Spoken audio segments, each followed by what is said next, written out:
একে একে জালে তৃণমূলের দুর্নীতিগ্রস্ত নেতারা কোথায়? ফলতার ত্রাস জাহাঙ্গীর, তৃণমূল জামানায় এত গুন্ডামি এখন কোন গর্তে লুকিয়ে? আদালতের নির্দেশে কি আত্মসমর্পণ করবেন ফলতার পুষ্পা, নাকি শওকতের মতোই পাকড়াও হবে? ভোটের ময়দান থেকে পালিয়েছিলেন, এরপর এলাকা থেকেও পালিয়ে বেড়াচ্ছেন জাহাঙ্গীর। শুভেন্দু আমাদের প্রতিনিধি আমাদের সঙ্গে রয়েছেন, সরাসরি শুভেন্দুর সঙ্গে কথা বলবো। শুভেন্দু, আমরা দেখেছিলাম ভোটের রেজাল্ট আউটের পর থেকেই তার কি অবস্থা হয়েছিল, বিশেষ করে উপনির্বাচনের আগেই সে নিজেই পালিয়ে গেছিল, তারপর সেই যে পালালো আর তো খোঁজই পাওয়া যাচ্ছে না।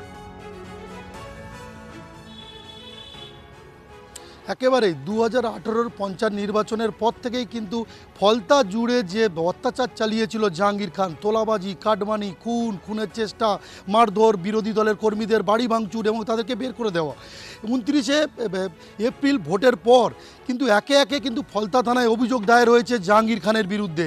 এবং অগাধ সম্পত্তি কোথা থেকে এলো জাহাঙ্গীর খানের, সেই অভিযোগও পুলিশের কাছে রয়েছে, ইডির কাছে অভিযোগ দায়ের হয়েছে। ফলে তদন্ত শুরু করেছে রাজ্য পুলিশের গোয়েন্দারা এবং জাহাঙ্গীর খান কিন্তু একেবারে 21শে মের ঠিক 3 দিন আগে হঠাৎ করে ভোটের লড়াই থেকে সরে গেলেন এবং তাকে আর কিন্তু আমরা প্রকাশ্যে দেখা পেলাম না। তার বাড়িতে গেছিলাম, কোথাও তার কোনো খোঁজ নেই, ফলতাতেই কিন্তু তার কোনো দেখা নেই। ফলে তিনি কি পালিয়ে গেলেন এবং ফলতা ছেড়ে অন্যত্র কোথায় গা ঢাকা দিলেন?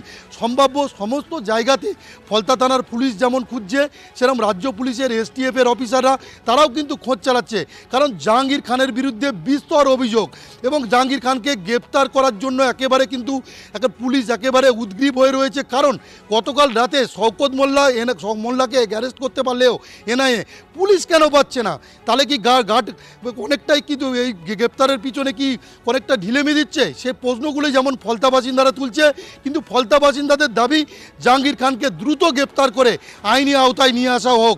তবে এখন জাহাঙ্গীর খান কোথায় রয়েছে, সম্ভাব্য সমস্ত দিক পুলিশের গোয়েন্দারা খতিয়ে